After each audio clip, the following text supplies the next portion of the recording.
बहुत सुंदर युवक था वो, पढ़ा लिखा, अच्छी नौकरी वाला, लेकिन विद्रोही। उसने अपना नाम रखा था क्रांतिकारी। नमस्ते, मेरा नाम है नवीन चौधरी और आज मैं हरिशंकर परसाई जी का एक व्यंग्य क्रांतिकारी आपके लिए पढ़ रहा हूँ। क्रांतिकारी उसने अपना उपनाम रखा था। खूब पढ़ा लिखा युवक, स्वस्थ, सुंदर, नौकरी भी बहुत अच्छी, लेकिन विद्रोही था। मार्क्स और लेनिन के उद्धरण देता, चे गुवेरा का खास भक्त। कॉफी हाउस में काफी देर तक बैठता, खूब बातें करता, हमेशा क्रांतिकारिता के तनाव में रहता। सब उलट पुलट देना है, सब बदल देना है। बाल बड़े और दाढ़ी करीने से बढ़ाई हुई। विद्रोह की घोषणा करता, कुछ करने का मौका ढूंढता। कहता, मेरे पिता की पीढ़ी को जल्दी मरना चाहिए। मेरे पिता घोर दकियानूस, जातिवादी, प्रतिक्रियावादी हैं, ठेठ बुर्जुआ। जब वे मरेंगे तो मैं न मुंडन करवाऊंगा, न मैं श्राद्ध करूंगा। मैं सभी परंपराओं का नाश कर दूंगा। चे गुवेरा जिंदाबाद। कोई साथी कहता, पर तुम्हारे पिता तो तुम्हें बहुत प्यार करते हैं। क्रांतिकारी कहता, प्यार? हाँ, हर बुर्जुआ क्रांतिकारिता को मारने के लिए प्यार करता है। ये प्यार एक षड्यंत्र है, तुम लोग नहीं समझते हो। इस समय मेरा बाप किसी ब्राह्मण की तलाश में है, जिससे कि वो 20-25 हजार रुपये लेकर उसकी लड़की से मेरी शादी करा देगा, पर मैं होने नहीं दूंगा। मैं जाति में शादी करूंगा ही नहीं। मैं दूसरी जाति की, किसी नीच जाति की लड़की से शादी करूंगा और मेरा बाप सिर धुनता बैठा रहेगा।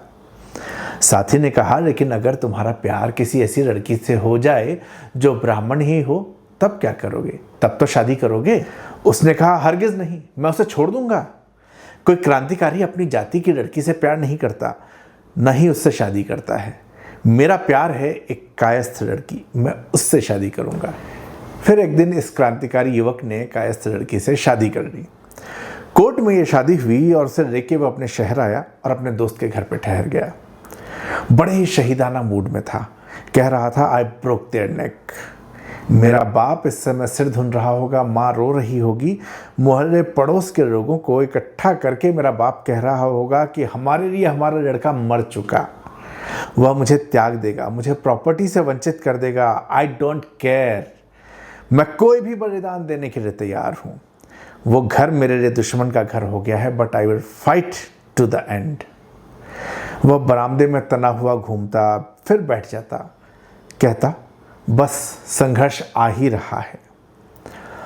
उसका एक दोस्त आया, बोला, तुम्हारे पिता कह रहे हैं कि तुम पत्नी को लेके सीधे घर क्यों नहीं आए?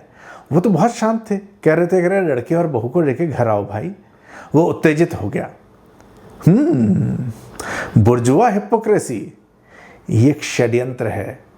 वो मुझे घर बुला के, फिर मेरा अपमान करके, फिर हल्ला करके मुझे निकालेंगे। उन्होंने मुझे त्याग दिया तो फिर मैं क्यों समझौता करूं उनसे? मैं 2 कमरे किराए पर लेकर रहूंगा, लेकिन उनके घर में हरगिज नहीं रहूंगा। दोस्त ने कहा, मगर उन्होंने तुम्हें त्यागा कहाँ है? उसने कहा, मैं सब जानता हूं, आई विल फाइट। दोस्त ने कहा, जब लड़ाई है ही नहीं तो भाई फाइट किस चीज की करोगे?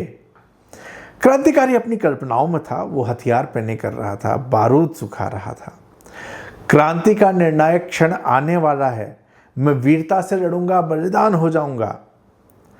तीसरे दिन उसका एक दोस्त आया, बहुत ही खास दोस्त। उसने कहा, तुम्हारे माता पिता टैक्सी लेकर तुमको लेने आ रहे हैं। इतवार को तुम्हारी शादी के उपलक्ष्य में भोज है और ये निमंत्रण पत्र वो बांट रहे हैं। क्रांतिकारी ने सिर ठोक लिया, पसीना बहने लगा, पीला पड़ गया। बोला, हाय, सब खत्म हो गया। जिंदगी भर की संघर्ष साधना खत्म हो गई। No struggle, no revolution. मैं हार गया, वो मुझे लेने आ रहे हैं। मैं लड़ना चाहता था। मेरी क्रांतिकारिता, हाय रे मेरी क्रांतिकारिता। देवी, तू मेरे बाप से मेरा तिरस्कार करवा। चे गुवेरा, डियर चे। उसकी पत्नी चतुर थी। वो 2-3 दिनों से इसकी क्रांतिकारिता को देख रही थी और हंस रही थी। उसने कहा, डियर, एक बात कहूँ, तुम क्रांतिकारी नहीं हो। उसने पूछा, नहीं हूँ तो फिर क्या हूँ? पत्नी ने कहा, तुम एक बुर्जुआ बॉडम हो, पर मैं तुम्हें प्यार करती हूँ।